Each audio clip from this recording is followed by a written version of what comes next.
Hi guys, good morning. আপোনালোকক নেপালৰ পৰা আমাৰ ভিডিঅ'টোলৈ স্বাগতম জনাইছোঁ। আজি মোক ভিডিঅ' বনাবৰ কাৰণে সুবিধা দিছে। বতৰ খুব ধুনীয়া, ৰাতিপুৱা 8টা বাজিছে আৰু এইফালে আমাৰ বেটা আহিছে আৰু পিছফালে এইফালে মা আহি আছে। হাই কৈ দিয়া এটা হাই। এতিয়া আমি নেপালৰ গভৰ্ণমেণ্ট হস্পিটেল মেচি হস্পিটেল, তো মেচি হস্পিটেলত আমি চকু দেখাম। মোৰ এই বাওঁ চকুটোৰ অলপ প্ৰব্লেম চলি আছে, গতিকে ইয়াতে দেখাম বুলি ঠিক ঠাক কৰিলোঁ। কালি হোটেলৰ ল'ৰাটোৱে আমাক ৰেজিষ্ট্ৰেশ্যনৰ টিকেট আনি দিলে।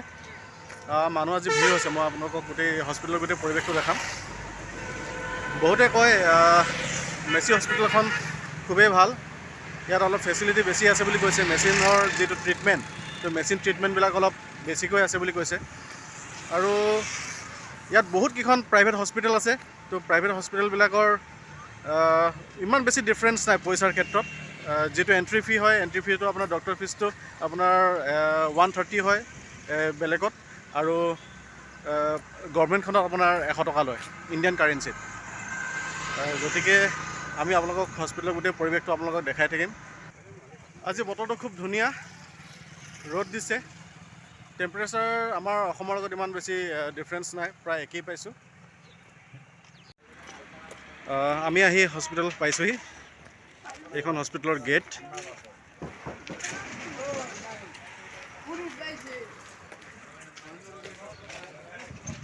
মেচি আই হস্পিটেল।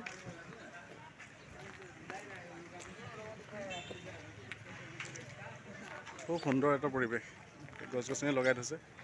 ইয়াত নেপালৰ যিখন নেশ্যনেল ফ্লেগখন আছে।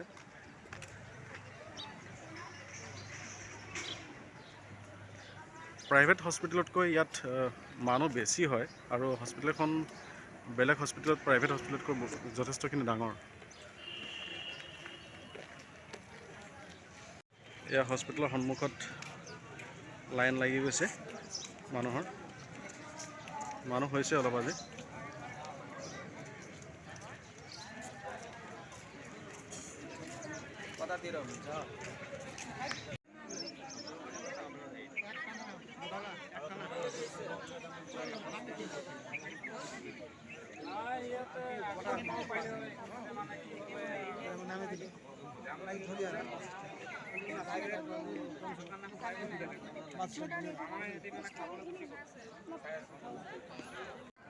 পুৰা ভিৰ লাগি আছে, পুৰা ভিৰ হৈ আছে।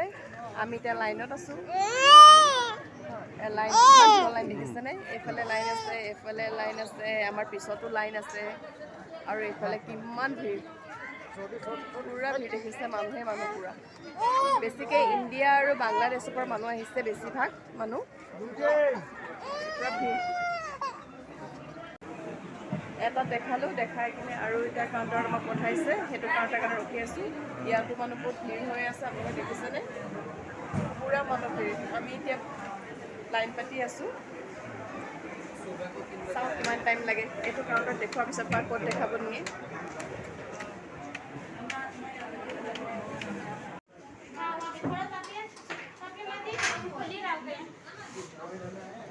ভিডিও বানানো মিললাই না।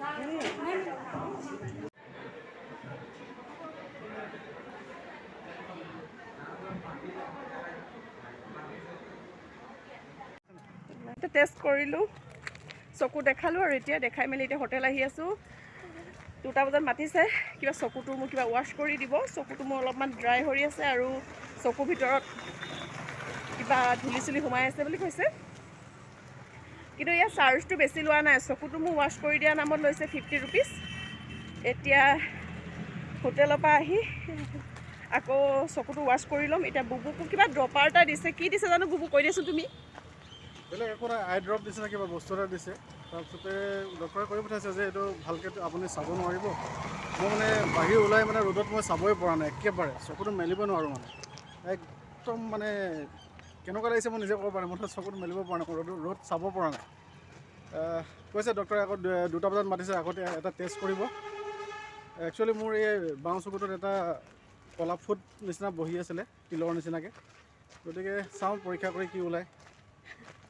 এতিয়া হোটেল 2টা গৈ বজাত লওঁ আকৌ আৰু আহিম। এতিয়া ভাগৰো লাগিছে অলপমান, ৰেষ্ট লৈ আকৌ আহিম আৰু।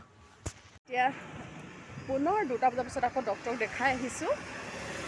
এতিয়া ডক্টৰে কৈছে মোৰ চকুটো বহুত ড্ৰাই হৈছে, সেইটো কাৰণে সিহঁতে চকুটো ৱাছ কৰি দি এতিয়া মেডিচিন দিছে 3 মাহৰ কাৰণে আৰু মলম লগাব দিছে দিনত 6 বাৰকৈ।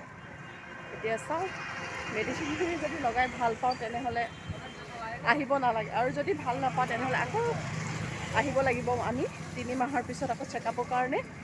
বুবুৰো ছেম প্ৰব্লেম, তাৰো এতিয়া চকুৰ কাৰণে মেডিচিন দিছে, তাক 2 মাহৰ পিছত মাতিছে।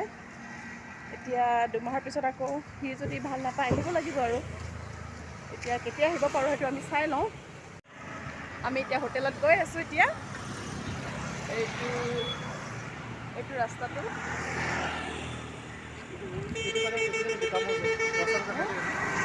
দেখাই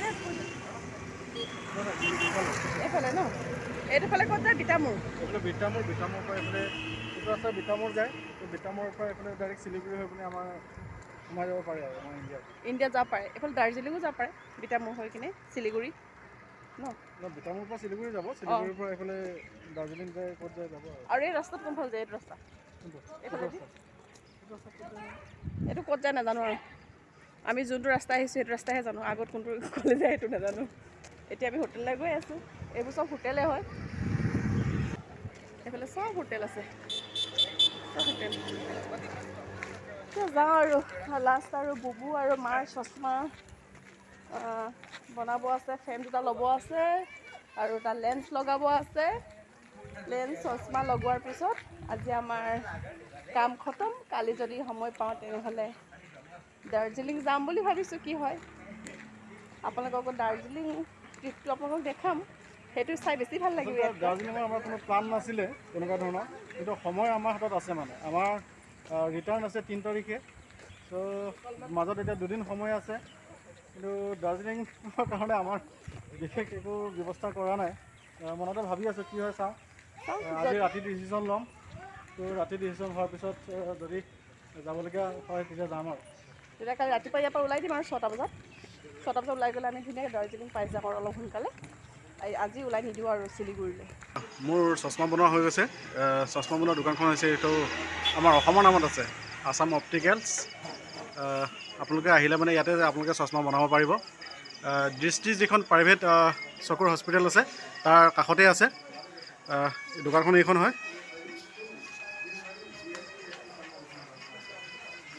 দিদি হোগে মেৰা। এই বাইদেউৰ ওচৰতে মই বনাইছিলোঁ চশমাখন। অলপ কষ্টলি চশমা বনাই দিছোঁ, কাৰণ কষ্টলি চশমা তেনেকৈ আগত ইমান পিন্ধা নাই, গতিকে এইবাৰ পিন্ধি চাওঁ বুলি চিন্তা কৰিছোঁ। ফ্ৰেমটো আপোনাৰ 3500 টকা আৰু লেন্সখন মই লগাইছোঁ 1200 টকীয়া, গতিকে টোটেল 4700 আচপাছ হৈছে।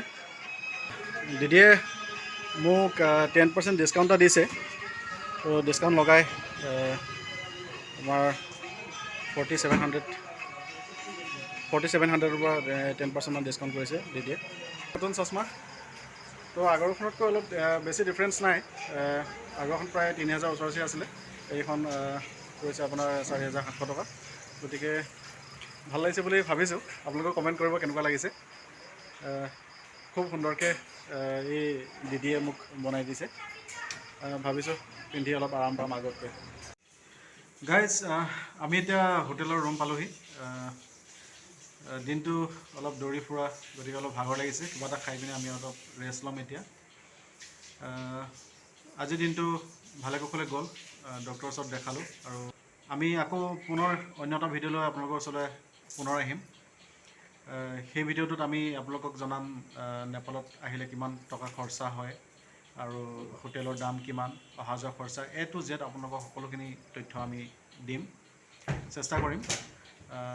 গতিকে এতিয়া অলপ ফ্ৰেছ হৈ লওঁ, ফ্ৰেছ হৈ লৈ অলপ ৰেষ্ট লওঁ। আমাৰ ভিডিঅ'বিলাক আপোনালোকে চাই থাকিব আৰু আমাক মৰম দি থাকিব। আজিলৈ আহোঁ, বাই বাই।